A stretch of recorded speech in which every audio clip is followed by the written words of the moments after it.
Do you know how to properly handle a bearded dragon? Hi Zen friends, I'm Trisha and this is Stumpy, my bearded dragon, and today we're going to discuss how to properly handle a bearded dragon, cohabitation, and bearded dragon behaviors. So let's go ahead and get started. We're going to start off with how to properly handle your bearded dragon and how to do it in a way that will cause the least amount of stress for them.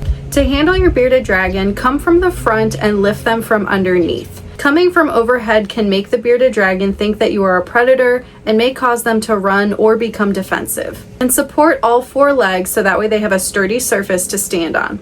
It is a good idea to handle your dragon while sitting down until you and your dragon get used to handling sessions. This way, your dragon will not be seriously injured if they decide to run and squirm away from you. Keep handling sessions brief. Handling can be stressful for bearded dragons, so it's best to only handle them for 10 to 15 minute sessions to avoid excessive stress. When you first bring your bearded dragon home, you should not handle them for the first week or two while they adjust to their new environment. Wash your hands with soap and water following any handling sessions to prevent the spread of disease to yourself or other animals.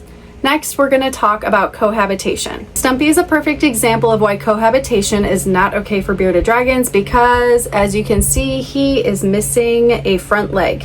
He has one leg over here, and he's missing the other leg over here, which is why I call him Stumpy. When he was a baby bearded dragon, he was kept with other bearded dragons, and one of the other bearded dragons happened to think that one of his legs was a cricket and bit it, and it resulted in the need for amputation, which is why Stumpy is now missing a leg.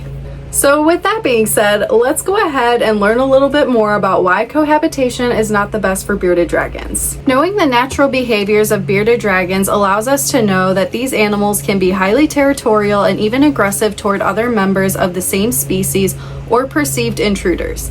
This means bearded dragons should never be housed together.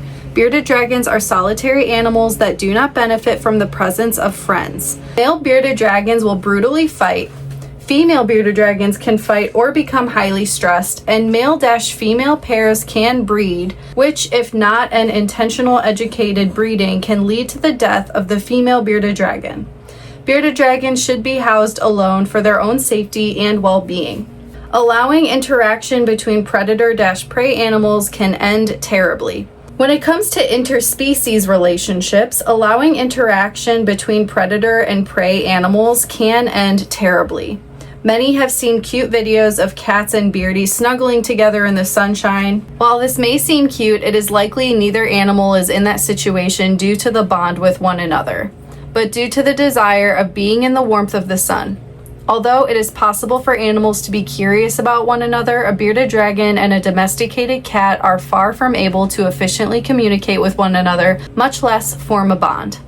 Due to many unfortunate encounters, we know the bacteria from the mouth or claws of a cat or dog can easily kill a pet reptile. Your cat may think it is gently playing with your reptile, or your dog may think they are a toy, and both situations can cost your pet their life. Your bearded dragon does not benefit from interacting with other species, and the encounters can be fatal. That's why we recommend to keep dogs and cats away from any type of reptile, because it's just not worth the risk.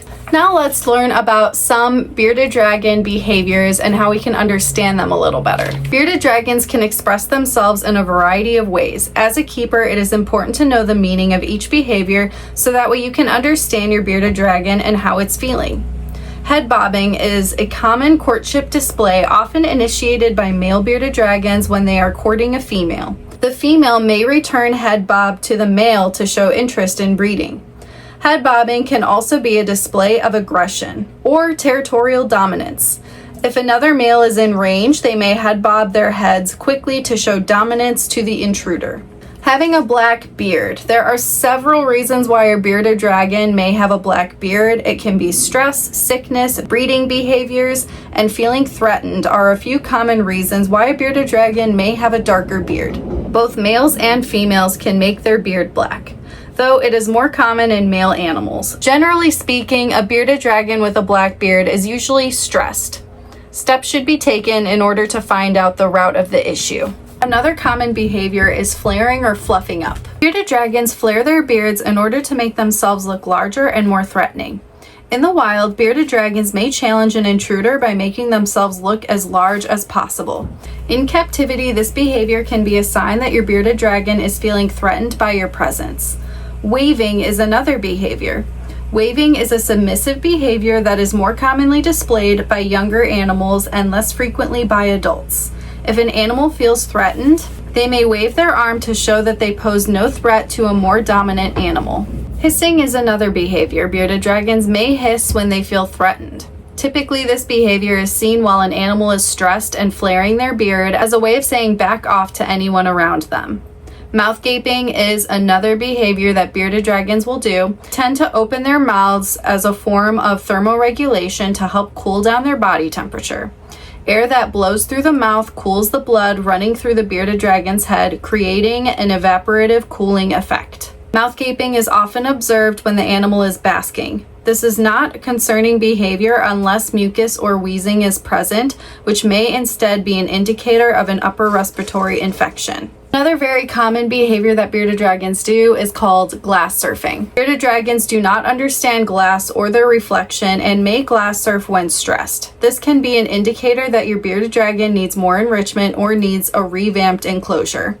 A great way to minimize the risk of enclosure stress is to choose a large habitat with 3 opaque sides that offer plenty of species-appropriate enrichment activities to keep your bearded dragon happy. That's why we typically recommend a Zen Habitat's wood or PVC 4x2x2 enclosure, because the back panel and 2 side panels are opaque, so that way the bearded dragon cannot see its reflection and will not be stressed out. And that completes our video for today. If you found this helpful, please go ahead and give it a thumbs up, and don't forget to subscribe, that way you never miss a video. And don't forget to check out our free reptile resource library at zenhabitats.com, where we have a ton of different guides to help you keep your pets happy and healthy. Thanks for watching, and we'll see you in the next video.